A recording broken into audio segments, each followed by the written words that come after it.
Je voudrais maintenant vous présenter quelques cas concrets, des exemples tirés de mon expérience de consultant et de formateur. Je vais vous présenter 3 cas. Le premier cas, c'est celui de Jean, qui est directeur d'établissement.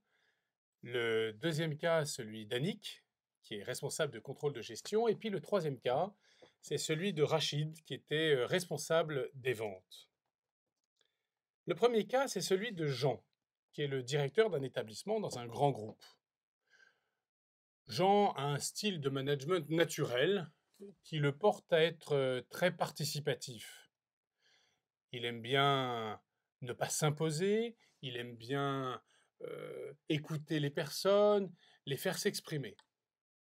Jean a été nommé directeur de cet établissement il y a maintenant à peu près 1 an et il trouve à son arrivée une équipe qui est en place depuis peu de temps. L'équipe a été beaucoup renouvelée et d'ailleurs, depuis 1 an, Jean a été amené à renouveler à peu près un tiers de l'équipe. Sur les 12 personnes qu'il dirige et qui elles-mêmes dirigent d'autres personnes, Jean a environ la moitié, presque les 2 tiers de son équipe qui ont été renouvelés. Les gens qui sont venus dans son équipe sont des jeunes ingénieurs bien diplômés, des jeunes issus de grandes écoles, de formations universitaires, plutôt de bon niveau. Jean a évidemment, son premier réflexe, c'est de se dire, eh bien, je suis là avec des gens qui sont bons. Et donc, de facto, ils vont réussir à s'en tirer tout seuls. La problématique, c'est que Jean manage en disant finalement, je compte sur vous, ce qui est un management typique du management participatif. Mais la réalité, c'est que son équipe est assez désorganisée. Ce sont des jeunes, ils sont tous très accaparés par leurs activités respectives, et en tant qu'équipe, ils n'ont pas réussi véritablement à faire équipe. Ce n'est pas une question de relation, ce n'est pas une question de difficulté relationnelle entre eux, parce qu'ils s'entendent bien. C'est une question simplement de savoir-faire. Ils ne savent pas faire équipe. J'ai oublié de préciser que Jean a 54 ans lorsque je le rencontre. Et Jean est persuadé qu'il doit absolument se mettre au service de ceux qui sont dans son équipe. Et son équipe souffre. Son équipe me dit, quand je les rencontre, on est toujours en train de courir à droite, à gauche, etc. C'est pas possible. Et puis finalement, les décisions n'avancent pas. Quand on est en réunion, on discute beaucoup, beaucoup, beaucoup trop. On perd du temps, on ne décide pas, on n'avance pas. Je fais le point avec Jean et je discute avec lui. Et au bout d'un certain temps, je lui présente le modèle du management situationnel. Et tout d'un coup, c'est le déclic. Et Jean me dit, mais ça y est, en fait, j'ai compris que je suis complètement en décalage dans mon management.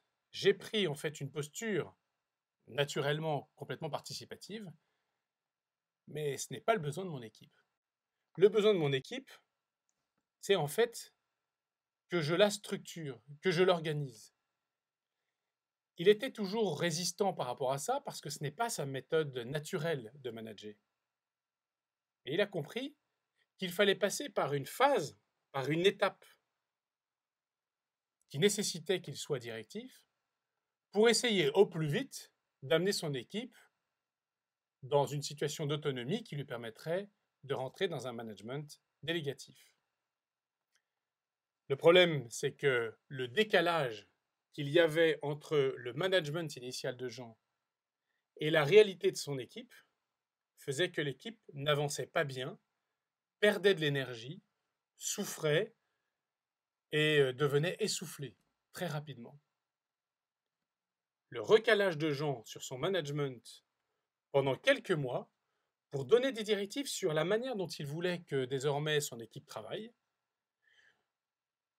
dans sa manière de prendre des décisions, de beaucoup plus porter des décisions, alors que jusque-là, il disait qu'il fallait que ce soit l'équipe qui prenne les décisions, a permis son recalage, son recadrage de management a permis à son équipe de souffler, de s'appuyer sur des acquis qui lui étaient apportés par son chef et de repartir de manière très efficace.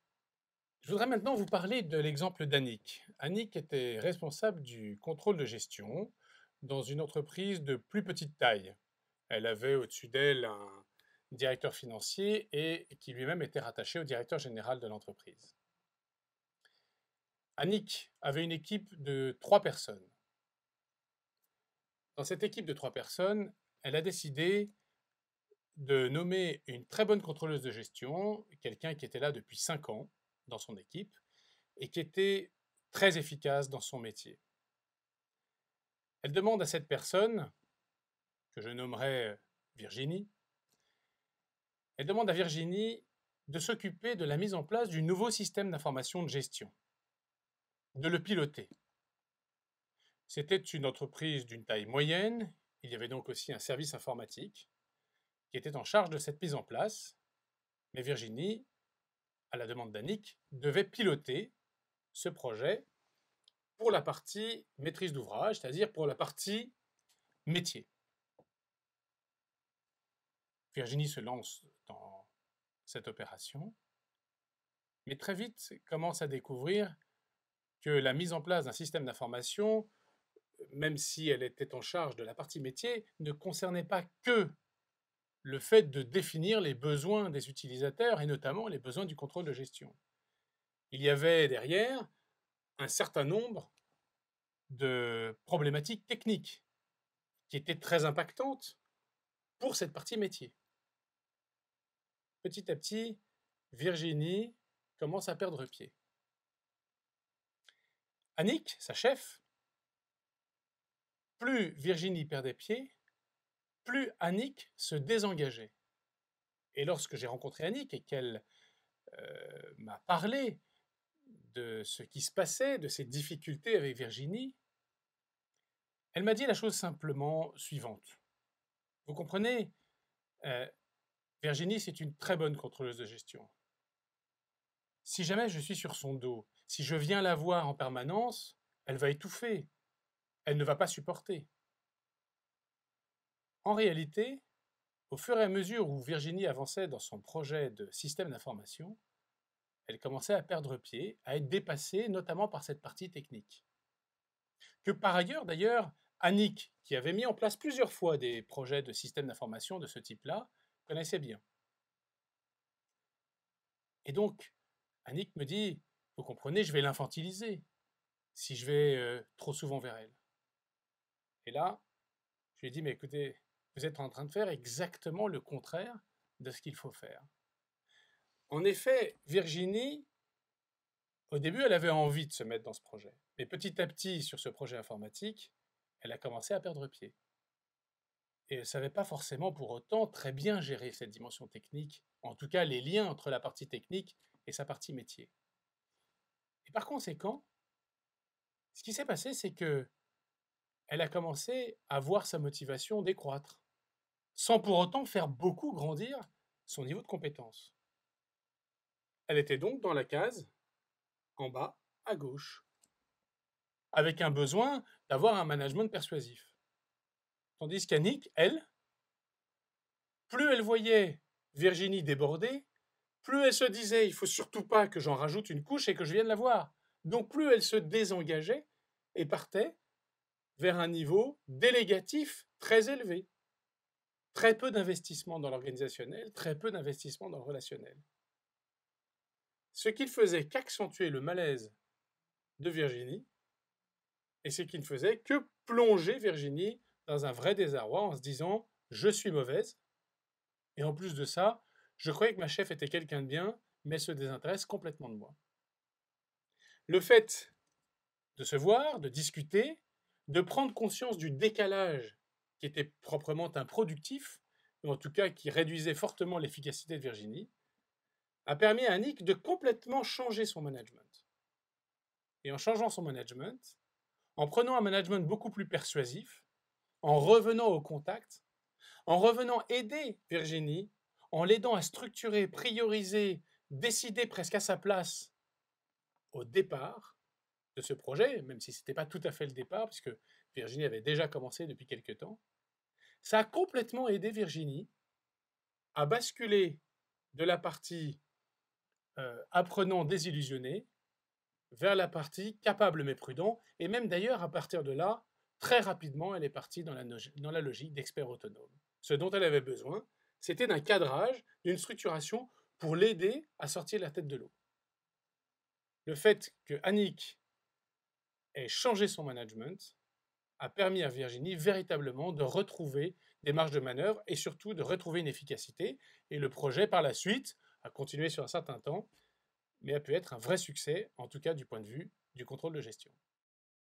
Enfin, j'aimerais vous parler de Rachid. Rachid est le responsable d'une équipe de vente qui est composée essentiellement de jeunes et de jeunes qui ont besoin d'être très structurés, qui démarrent dans la vente, ils sont tout feu, tout flamme. La problématique là que je voudrais pointer, ce n'est pas la même problématique que les deux premiers exemples que je vous ai cités. La problématique, c'est le décalage entre un management affirmé et un management réalisé. Dans la vente, pour ceux d'entre vous qui connaissent ce métier, il faut à la fois beaucoup de rigueur et en même temps beaucoup de souplesse, parce qu'il faut s'adapter à ses clients. Rachid avait tendance à beaucoup affirmer qu'il voulait de la rigueur. Il affirmait ça avec force, et donc à chaque fois qu'il y avait une réunion d'équipe de vente, il leur disait, les gars, moi j'attends de la rigueur. Ce que je veux, c'est que vous soyez rigoureux pour remonter les chiffres, pour aller rencontrer vos clients. La seule problématique, c'est que Rachid était quelqu'un dont le naturel était d'être très empathique, très à l'écoute. C'est ce qui fait d'ailleurs qu'il avait été un très bon vendeur. Et lorsqu'il a été nommé manager, il a continué à avoir cette empathie. À chaque fois qu'il rencontrait ses vendeurs, eh bien Rachid leur disait bah ouais, bien sûr, je comprends, oui, je comprends bien ce client, tu sais, tu pourrais peut-être faire autrement.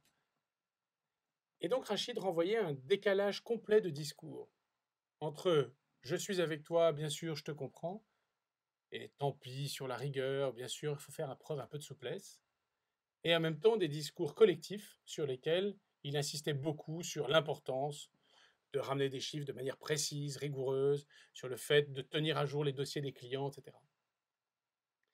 Ce décalage entre un management affirmé et un management réel a fait que son équipe a été déstabilisée. Et la problématique de son équipe, c'est qu'elle ne savait pas très bien quoi faire.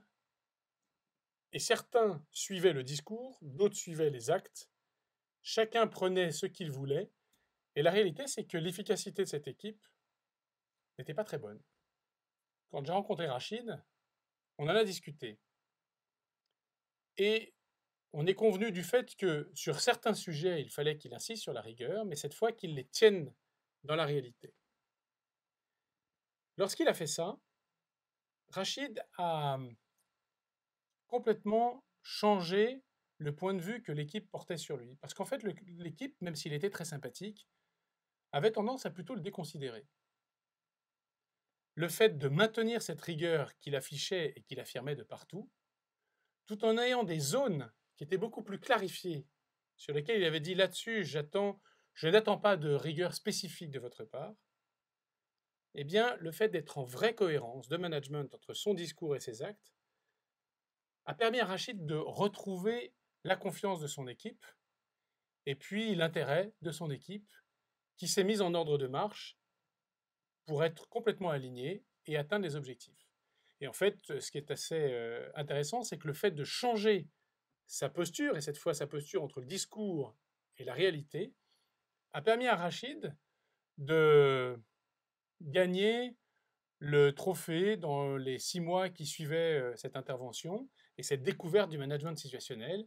6 mois après, Rachid, en fait, avec son équipe, a remporté le trophée de l'ensemble des équipes qu'on appelle les incentives, enfin, que vous devez connaître dans vos entreprises si vous avez un certain nombre de vendeurs. Et le fait de gagner ce trophée a fait que Rachid a été complètement conforté dans cette idée que le management situationnel était un bon outil pour lui permettre d'avoir un management qui soit cohérent, efficace et adapté à son équipe.